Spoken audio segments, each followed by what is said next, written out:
Assalamualaikum warahmatullahi wabarakatuh. Berjumpa kembali dengan Ibu dalam mata pelajaran Bahasa Indonesia di kelas 12. Nah, pada pertemuan kali ini kita akan membahas bagian akhir dari bab 2, yaitu menikmati cerita sejarah. Nah, pada bagian bab akhir ini Ibu akan sedikit membahas mengenai mengidentifikasi struktur cerita teks sejarah. Untuk mengidentifikasi struktur teks cerita sejarah, ada beberapa poin yang harus diketahui, yaitu yang pertama, adanya pengenalan situasi cerita. Jadi untuk menulis teks cerita sejarah itu diperlukan pengenalan situasi cerita seperti orientasi atau pembukaan dan exposition. Kemudian untuk membuat cerita sejarah itu, untuk membuat pengenalan setting dari sebuah cerita, baik itu waktu, tempat, dan juga peristiwa, pengenalan para tokoh, penata agenda, serta hubungan antar tokoh. Yang kedua, perlu adanya pengungkapan peristiwa.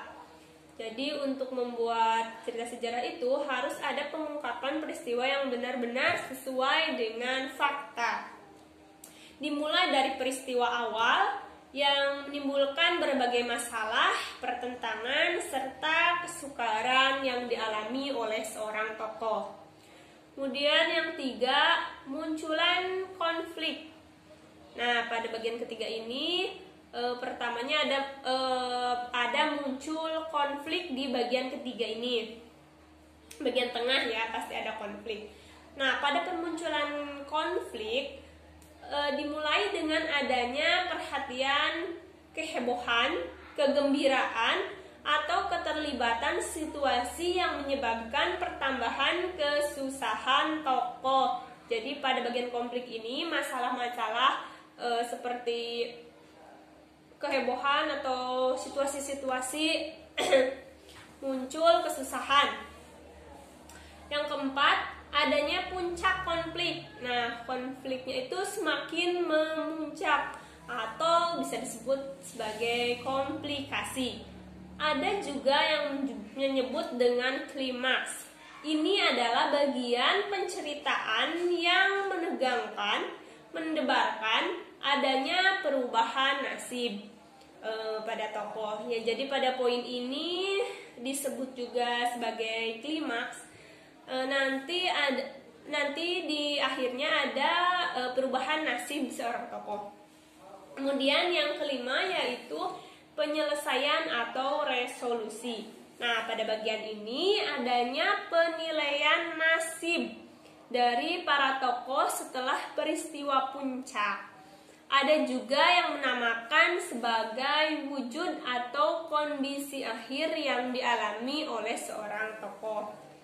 Dan yang terakhir, yang keenam, ada koda. Koda itu komentar dari semua cerita sebagai bagian dari penutupnya komentar kita terhadap cerita tersebut dianggap bagian dari penutup. Komentar ini dapat disampaikan secara langsung oleh pengarang atau perwakilan tokoh. Jadi seperti amanat ya. Dan ini perlu digarisbawahi, tidak semua novel memiliki koda. Novel modern lebih memiliki pembaca untuk menebak sendiri akhir dari ceritanya. Nah, selesai sudah materi kelas 12 bab 2, yaitu mengenai menikmati cerita sejarah, menikmati teks cerita sejarah. Ibu ulangi, pada bab ini kita mempelajari apa saja. Yang pertama, dari pengertian teks cerita sejarah itu sendiri apa, kemudian ciri-ciri teks cerita sejarah, struktur teks cerita sejarah, kemudian kaidah kebahasaan teks cerita sejarah. Dan yang minggu kemarin tentunya masih ingat, kalian mempelajari tentang jenis-jenis teks cerita sejarah. Kemudian yang terakhir ini kita barusan mempelajari mengenai mengidentifikasi struktur teks cerita sejarah.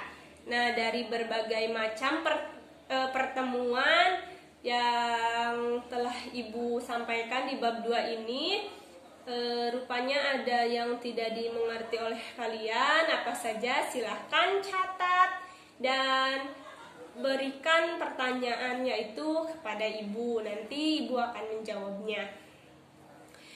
Oke, dicukupkan sekian pertemuan kali ini. Kita akan berlanjut lagi ke bab 3 di pertemuan yang akan datang. Mudah-mudahan kita semua selalu diberikan kesehatan dan panjang umur dalam